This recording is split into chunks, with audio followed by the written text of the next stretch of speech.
Ask yourself, Dr. Jones, why do you seek the cup of Christ? Is it for his glory or your own? You can turn back now or learn the stuff they don't want you to know. Hello, thanks for tuning in. That is Matt. I'm Ben. This is Stuff They Don't Want You to Know. We're back from a vacation, which is why we had just classic episodes last week. Now, some of you who might be Indiana Jones fans probably recognize the quotation at the top. It comes from Matt and I's favorite Indiana Jones film, The Last Crusade. In that film, there's a really weird thing that happens, and this faction of the Nazi Party is questing around the Middle East looking for the Holy Grail, the Cup of Christ. Weirdly enough, that's sort of based on a real event.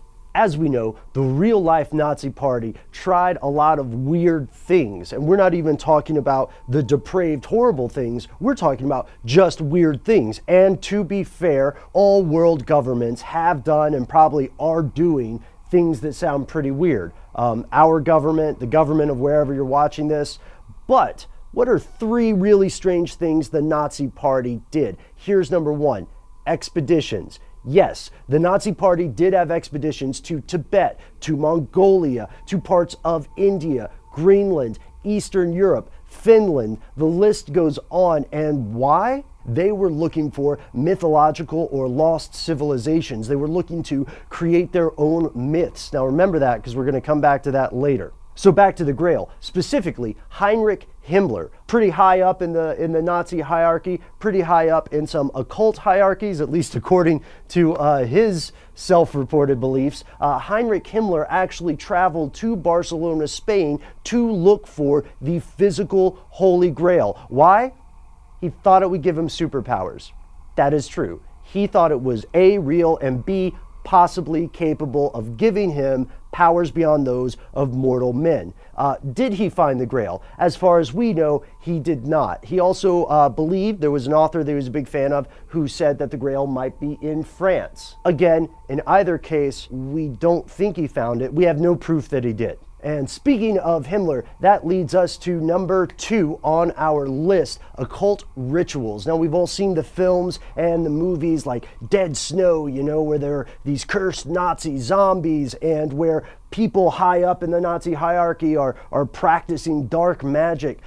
Himmler actually believed in a lot of this stuff, or at least the symbolism, and that's why the SS actually did have this mandate to practice occult rituals, basically pagan holidays. I mean, if you think about it, a holiday is pretty much a ritual, and from the outside looking in, it seems pretty occult. So what we know about this is that in the mid-1930s, I believe 1936, Himmler actually sent out a memo detailing the pagan holidays and ceremonies that the SS should celebrate instead of the Christian holidays, because he was trying to wean the German people as a whole away from Christianity.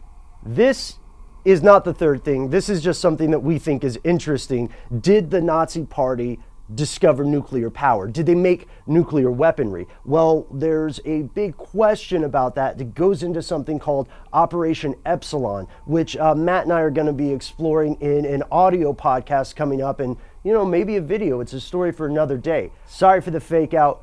Number three weird thing that the Nazis did actively: they sought to recreate history, or depending on how they saw it, they sought to correct history, which had already been distorted. And they sought to do this with a department called the NNRB. I'm mispronouncing it, but this department was very real.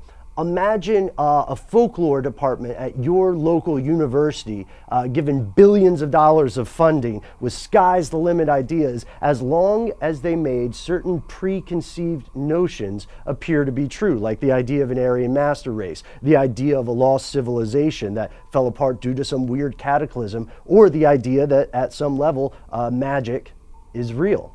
So when Matt and I found out about this institution, which a lot of people surprisingly were unaware of, we knew it had to be the subject of our next video. So if you would like to learn more about the Nazi quest around the world to reconstruct history, then please stay tuned for the upcoming video in this series.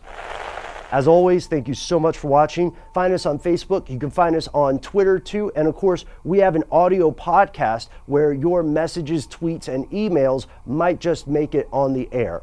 Oh, but wait, if I want to email you, you're saying, well, how do I do that? Great question. Our address is conspiracy@howstuffworks.com.